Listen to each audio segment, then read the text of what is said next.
Hi there, it's July 25th, 2023, and I hope you don't mind, but I wanted to re-release this episode about my song Turning Page in celebration of a couple things that are happening relating to that song right now.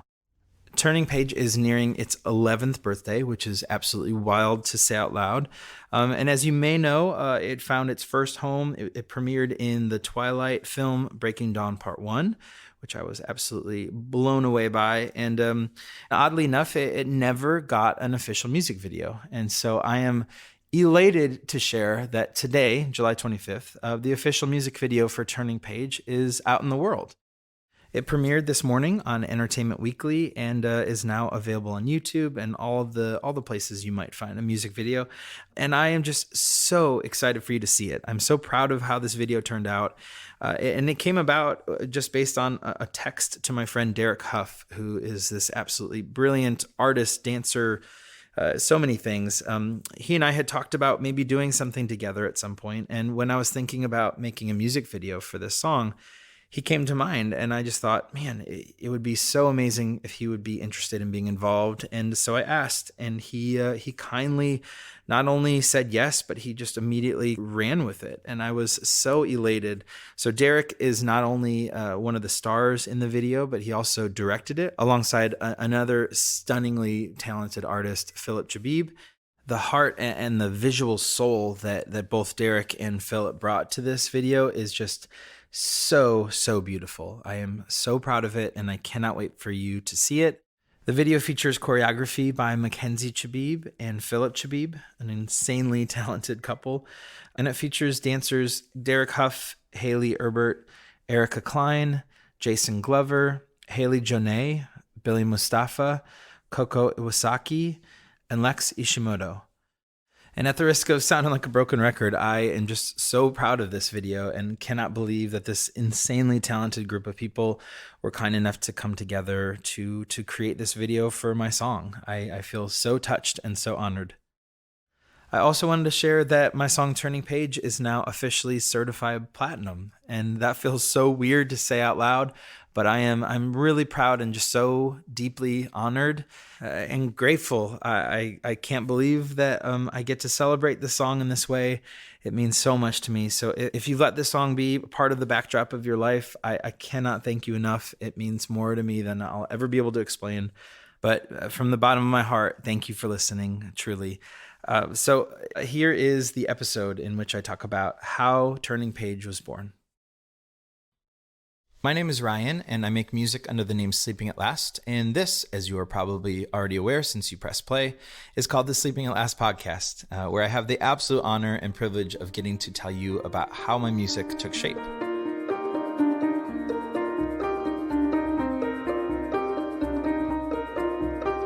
Today's episode is all about my song Turning Page, which I cannot wait to tell you about and to share some of the stories about how it was made and how much fun it was to experience the release of it alongside the Twilight Breaking Dawn film and a bunch more. But before we jump in, I'm really pumped to tell you that the third chapter of my Atlas project will begin really soon. I've been super hard at work on it for a little while now, and I'm just beyond excited to finally begin talking about the project and to share the new music that I've been pouring myself into. And once the first song releases, there will be an episode of the podcast which I will introduce Atlas 3 as well as just talk about all of this stuff in greater detail.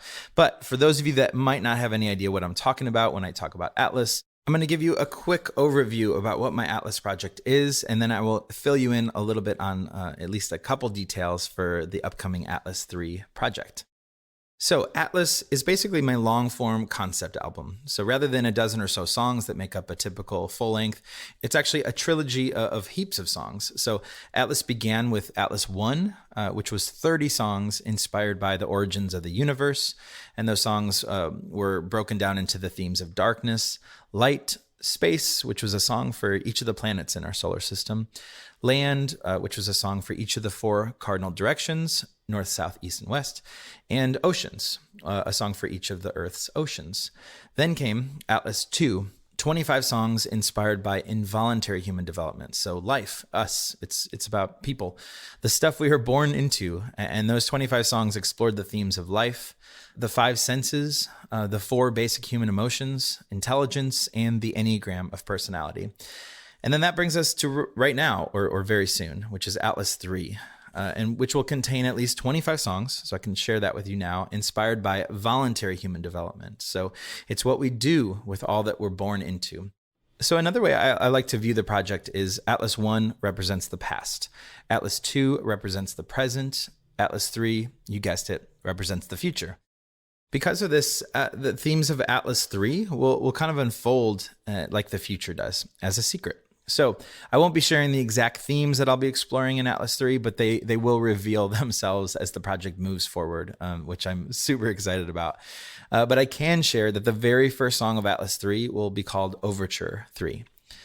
And I know that doesn't really actually tell you anything about the types of songs I'm going to be writing for this project, but I am gonna share one of the themes right now, which is I will be writing 7 songs based on the 7 forms of love, and I'm really excited to explore that in Atlas 3 amongst many other themes that will remain a secret, but you can know at least that 7 songs based on the 7 forms of love will be a part of Atlas 3.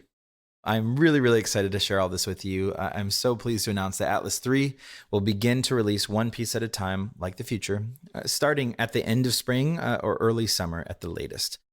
And information about Atlas 3 subscriptions will actually be right around the corner as well, which will give folks early access to each of the songs as they are finished, and you'll get them first, as well as some other fun stuff. So more information about all of that will be coming really, really soon. So Atlas 3 minimally will be 25 new songs, and they will begin to release one at a time, like the future, starting late spring, early summer. And as I mentioned, the next episode of this podcast will be all about Atlas 3 and how that first song, Overture 3, was born. Also, speaking of new music, I actually just put out a brand new song called Hope. If you haven't heard it, it's with my dear friend Tim Fain, who's an incredible violinist, probably one of the most gifted musicians I've ever encountered. Tim and I put out this new song in support of the Orphan Myth campaign, which is a call to action alongside 30 plus nonprofits that are helping bring 100% of children into safe and loving families. So it's a cause that means a whole lot to me and Tim, and we were really, really honored to get to put this song out in support of it. There is hope in our eyes when we truly see each other.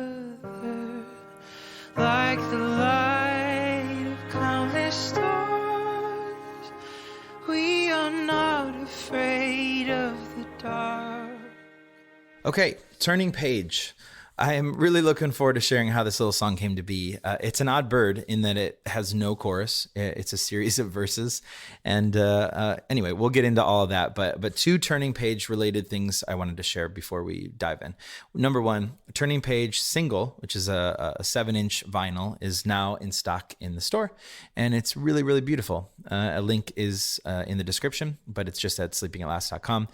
And secondly, I am really excited to tell you that the Turning Page was re-released today on all digital music platforms. So all the places, Spotify, you name it, wherever you find music, where not only is the original version and the instrumental version available again, but with gorgeous new artwork from Tim DeMitz, as well as the live version, which was released today for the first time ever. It's just me and my piano, and is a recording from the YouTube live video I did a while back. So I'm really excited that it's finally out in all of the places, and I really hope you like it. You know the drill. There's a link to the new Turning Page re-release as well in the description. But here's a little clip of Turning Page Live. I've waited 100 years, but I'd wait 1,000,000 more for you.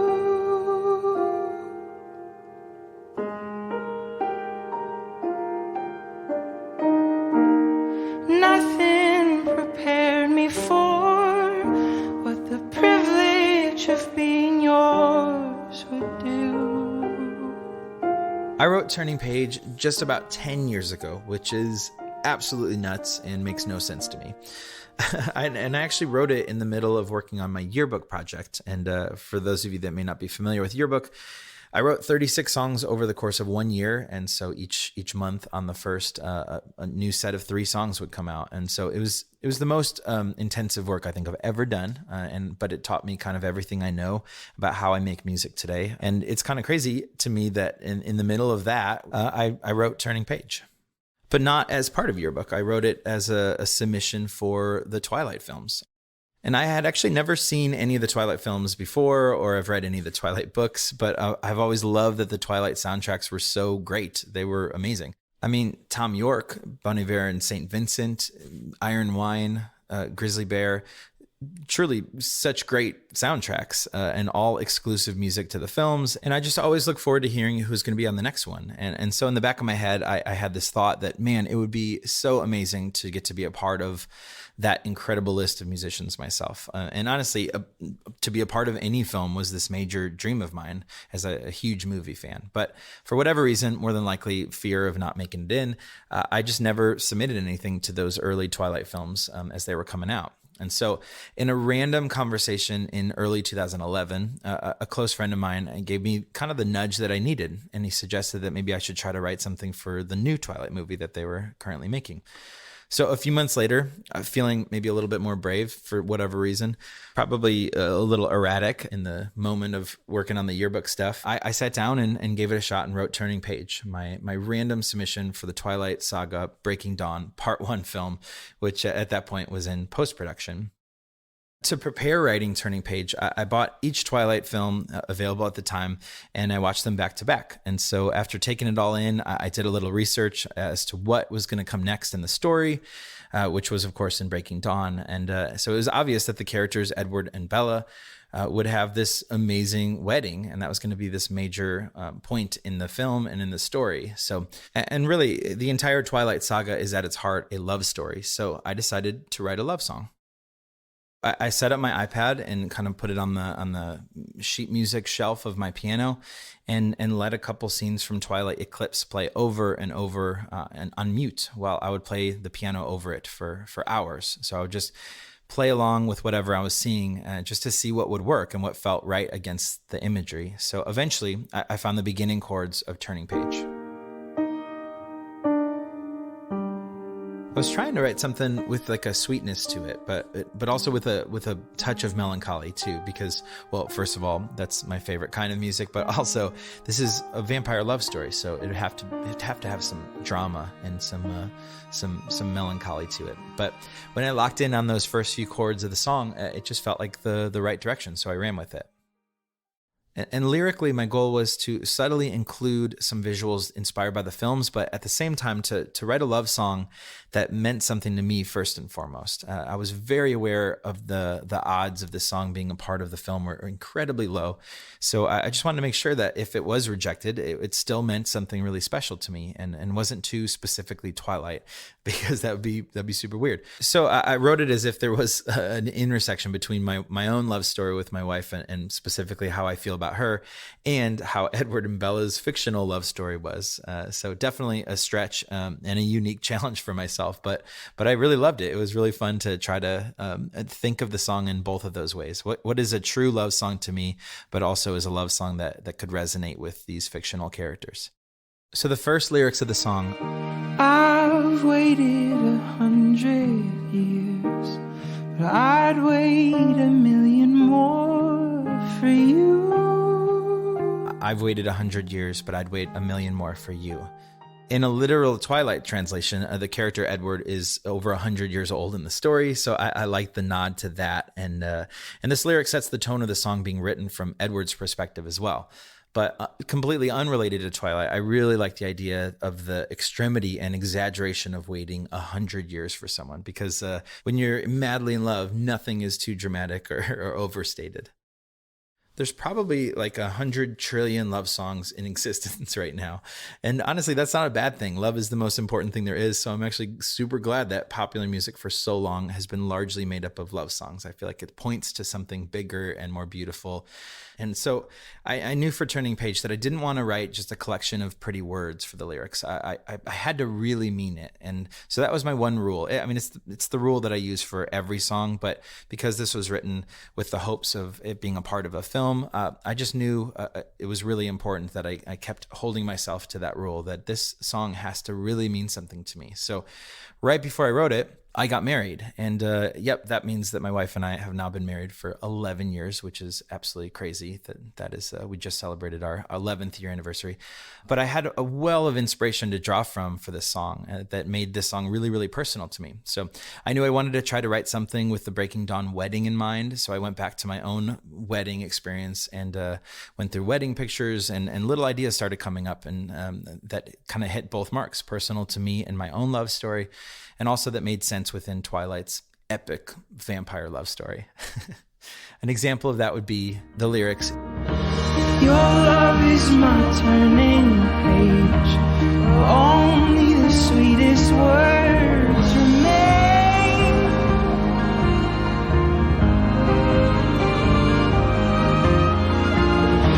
Every kiss is a cursive line. Every touch is a redefining phrase. There's a theme and a vocabulary of books and writing in this song. So, I liked not only the nod to the Twilight book series. Of course, as I was doing my research, I was constantly cracking open the Twilight books. But since this song is essentially a love story, I like the idea of highlighting the importance of story. But on a more personal level, my wife is an incredibly talented writer, and for her whole life has been absolutely madly in love with books. And so I really love the idea of pulling in the theme of books and story in the visuals of this song. So that became this really helpful lyrical thread, a way to tie it both into the love story of Twilight as well as my own personal love story with my wife. The lyric, I surrender who I've been for who you are, for nothing makes me stronger than your fragile heart.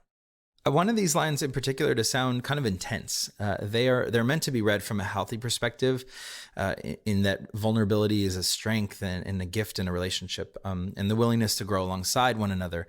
But I also like that these lyrics kind of frame those ideas in kind of an obsessive way. You know, as we all know, being deeply in love brings out kind of both the good and maybe not so good aspects of who we are.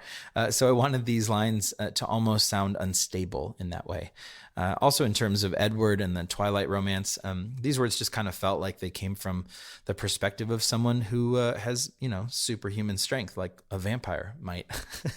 Actually, I'm not 100% sure Edward has super strength. I need to fact check myself on that one. And the same kind of applies to the final lyrics. With a whisper, we will tame the vicious seas, like a feather bringing kingdoms to their knees. I wanted to write something again that had that drama, but acknowledges that love is both fragile and incredibly powerful. And the line in particular, like a feather, that is a super subtle nod to the feather visual on the Twilight New Moon book. As I was kind of doing my research, that lyric kind of popped up in my head as I was noticing the feather on the front of that book. So musically, this song was so much fun to piece together. I knew pretty quickly after writing the piano for the song that it needed to be a mixture of really intimate sounds and also kind of swelling cinematic sounds as well. Twilight being, a blockbuster and all. And I decided early on that I really liked the idea of the song being kind of less traditional in its structure. There aren't really obvious verses and choruses per se, as I mentioned earlier. It's more of an evolving, unfolding piece of music. Its tempo slows down and speeds up, and each part kind of leads to something a little bit different than the part before it, which kind of gave me room to make some sections of the song sound more intimate and sweet, and then other parts to sound kind of swelling and driving. And it was a really fun way to work. And that approach to the song made it feel a little bit more film score-ish than pop song-ish, which I liked a lot. I felt like, especially in the way that I was writing and watching, the scenes on mute and kind of treating it like I was writing a fake score for the film, it felt like the right fit for the structure of the song. So after recording the foundational piano and voice, I went on to add, layer after layer, percussion, guitars. There's actually a banjo in there.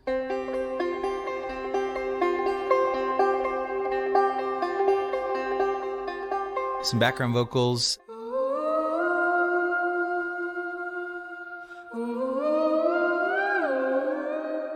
And again, because the arrangement of the song is sort of always evolving and kind of ebbing and flowing throughout the whole piece of music, it gave me a lot of room to just add in these really, really subtle sonic details along the way. One rule that I kept to is all the instruments needed to be old and timeless, and so there aren't any synthesizers or computer-generated sounds throughout this song. The piano that I recorded this song on is a Kawai upright, and actually it was my very first ever real piano. I played around for a super long time to get the miking the way I wanted it, and weirdly the way I liked it best and recorded it was to put two microphones, one on each side of the piano, and aimed the mics at the wall and not the piano. So the reflection of the walls actually sounded better to me than any other position that I tried. So that's what this sound is.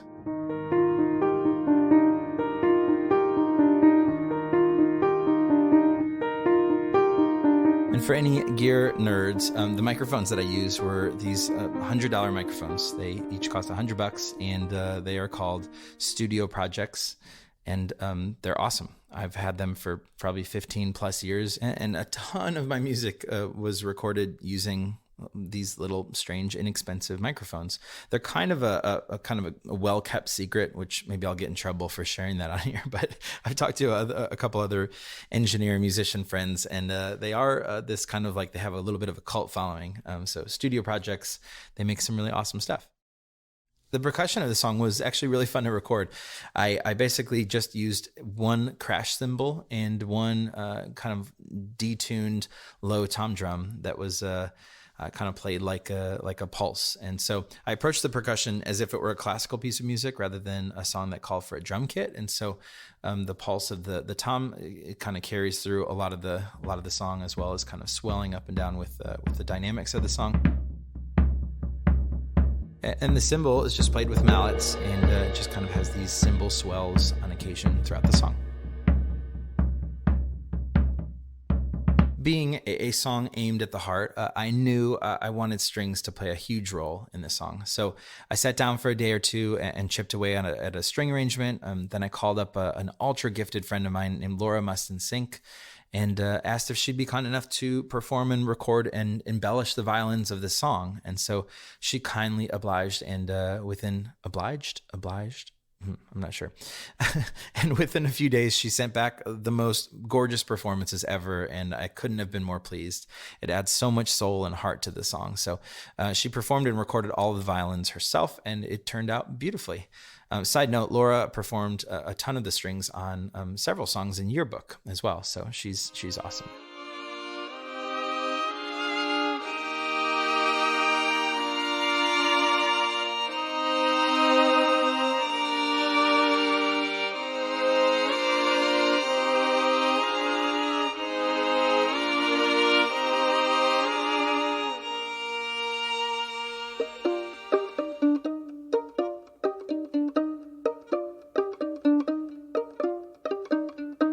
Then I asked my best pal, Dan Perdue, to play bass, which he did so absolutely brilliantly. And I've said it before, and I will continue to say it, Dan's my favorite bassist of all time.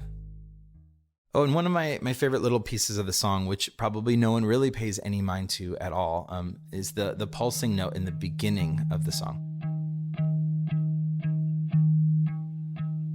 That's actually my guitar, and initially I recorded it as just a temporary outline for what the bass should do, but I ended up really liking the tone of a guitar, kind of down-tuned into to mimicking a bass. And so even 10 years later, when that little part enters the mix, I always appreciate it. Then lastly, but certainly not leastly, I invited another of my closest pals, Jeremy Larson, to play the cello. I sent him the simple cello arrangement, and in typical Jeremy Larson fashion, it was finished in pretty much 0 time and was flawless. The cello was sort of the final piece to the musical puzzle. And then the song was sent off to Seattle to be mixed by one of my favorite collaborators, John Goodmanson, who mixes the majority of my music. And so he did an incredible job and puts up with me on the regular with my incessant notes. But honestly, everything he does is great. And I feel very, very grateful and honored to get to work with him. And each of the musicians on this song is such a gift. So after putting all of the finishing touches onto the song, I sent it down to my publishers, who in turn sent it down along with, thousands of other hopeful Twilight submissions to the music folks over there at Twilight. at the time. And that was spring of 2011. And a whole season went by and I didn't hear a single word. So I just had assumed it was a no-go and kind of, felt sad and tried to move on. But late summer, about 2 months before the film's release, I got an incredible phone call informing me that the song not only would be used in the film, but it would be used twice. And I had no idea where or how the song was going to be used. I just knew that it would play as an instrumental at some point in the film, as well as the vocal version at some point in the movie. And honestly, my mind was entirely blown. I was so excited. And at the time, I was working on those last of the 12 yearbook EPs. And so I was very overwhelmed. And I just honestly couldn't have hoped for better and more encouraging news. Close to when the film released, I had the incredible privilege of being invited to be a part of like a mini Twilight tour with a couple of the other artists on the soundtrack, Matt Hales of Aqualung and Lucy Schwartz, and as well as some actors from the film. And it was so much fun. My good friend Matt Mugford came with and played guitar like the pro that he is. And I consider that little short period of time, the little mini tour, as one of the most fun experiences I've ever had. And side note, we got to travel in a private plane along with some of the Twilight actors, and that was a first for me. It was super, super fun. And so I'll rewind a little bit here and go back a little bit before the entire Twilight Breaking Dawn experience. But the initial lyric, "I've waited 100 years, but I'd wait a million more for you." Well, my actual original song title for Turning Page was going to be 100 Years. So it was called 100 Years when I sent it in as a submission. And the reason that that's bizarre is, of course, because Christina Perri's absolutely beautiful song, 1,000 Years, was from the very same film that Turning Page got to be a part of. So it was such a weird coincidence. But a little while before the film was released, I got another phone call asking if there's any way I would consider changing the title, because there was another artist on the soundtrack that had nearly the same title. So I didn't know at that point that it was Christina. And so I came up with a few more title ideas and landed on Turning Page. To make things even more bizarre and coincidental, so remember that friend that I mentioned earlier who kind of gave me the nudge to try and submit something for the film in the first place? Well, his name is David Hodges, and he's not only a dear friend, but he's an incredible songwriter and actually co-wrote Christina Perri's 1,000 Years. So super, super bizarre. So not only was it absurd that we both talked about the idea of having music in Twilight someday, and both ended up actually getting a song in the same film, but we both named our songs nearly identical to each other without either of us having any clue. So obviously 1,000 years is a lot more than 100 years. So I'm glad that it has that title, and that my song Turning Page is called Turning Page. But I do wonder how it would have shaken out if I had named it A Million Years. So we may never know. Christina and David's song 1,000 Years is truly an absolute stunner, and I'm really, really grateful that since the film came out, Christina Perri was kind enough to invite me to join her on a tour, and it was so fun, and I'm really, really honored to get to call her friend, and all because of some vampires. So another really fun experience that I never imagined having was that I got to have the honor of attending the Hollywood premiere. It was so surreal when we all sat down inside the Nokia Theater in LA to watch the film for the very first time. And at that point, again, I still had no clue where the song was going to be in the actual film. And honestly, I was so excited and blown away sitting there in the theater with where the song ended up. The instrumental played first and in its near entirety as Bella walked down the aisle to marry Edward. So it's this really beautiful wedding scene. And then on a much more steamy note, the song replays, this time with my voice, again, nearly in its entirety, as Bella and Edward have a very nice honeymoon. But truly, I could not believe it. And oftentimes when a song gets used in a film or a TV show, it's very much in the background. And you really never know how it's going to turn out until you see it for the first time. So for Twilight, it was just such a special experience to be in the theater, seeing it with all the people that made the film in the first place, and all the other artists that I got to have the privilege of being a part of the soundtrack with.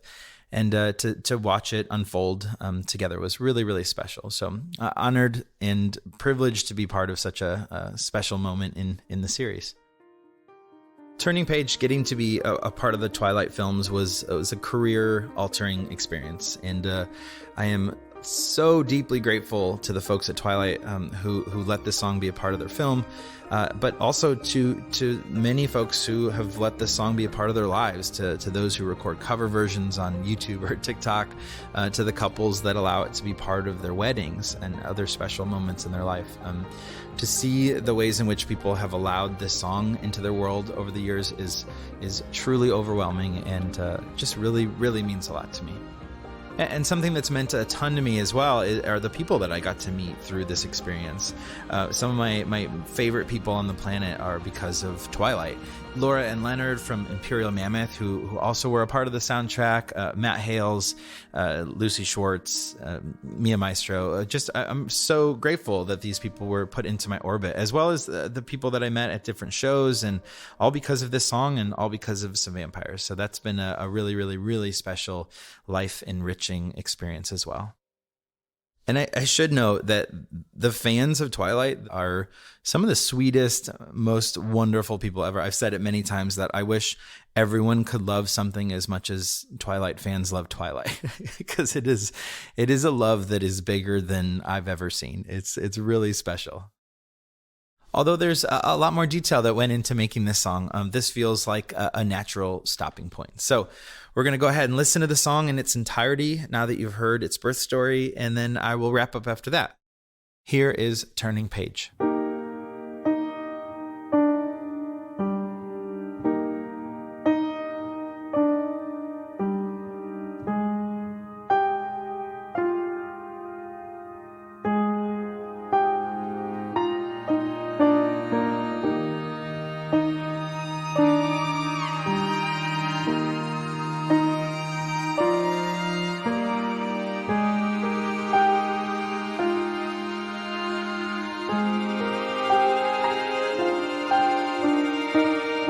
I've waited 100 years, but I'd wait 1,000,000 more for you.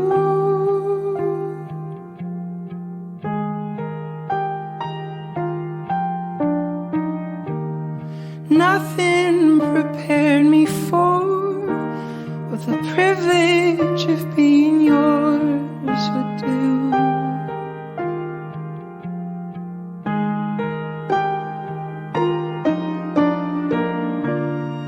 If I had only felt the warmth within your touch,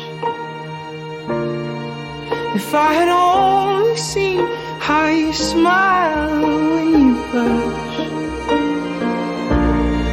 or how you curl your lip when you concentrate enough, I would have known what I was living for.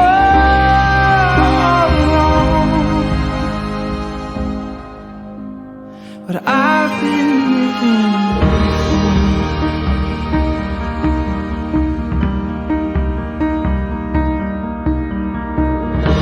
Your love is my turning page, where only the sweetest words remain.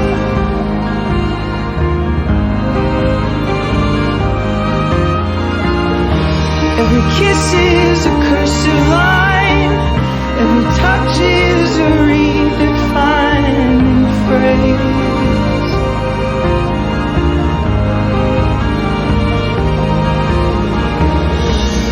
I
story we must tell.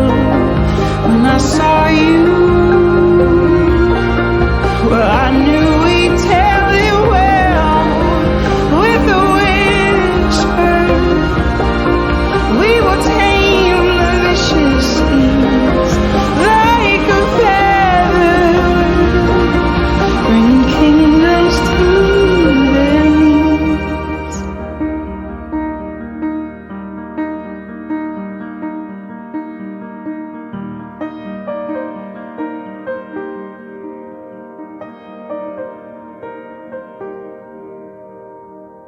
Once again, thank you so much for letting Turning Page be a part of your life in whatever capacity over the years. I am so deeply touched.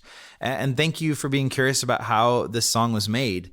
It's so much fun to get to share the heart that went into these songs. And I just feel very, very grateful for your time and for your ears. Oh, as a reminder, Turning Page, the live version, is now out everywhere that music is, Spotify, Apple Music, all that sort of stuff. And lastly, Atlas 3 will begin so soon, late spring, early summer at the absolute latest. And as a little refresher, it will be 25 plus songs, all inspired by voluntary human development. So what we do with all that we are born into. And although the themes that I will be exploring will unfold as a secret like the future does, the one theme that I have announced today is I will write 7 songs based on the 7 forms of love. I am so excited to explore that with you guys, and I will be making tons of new episodes of the podcast detailing all of the new Atlas 3 songs as they are released, as well as talking about some of the previous music that I've released as well. So thank you for being curious. Thank you for listening. I hope that the rest of your day is a really, really good one.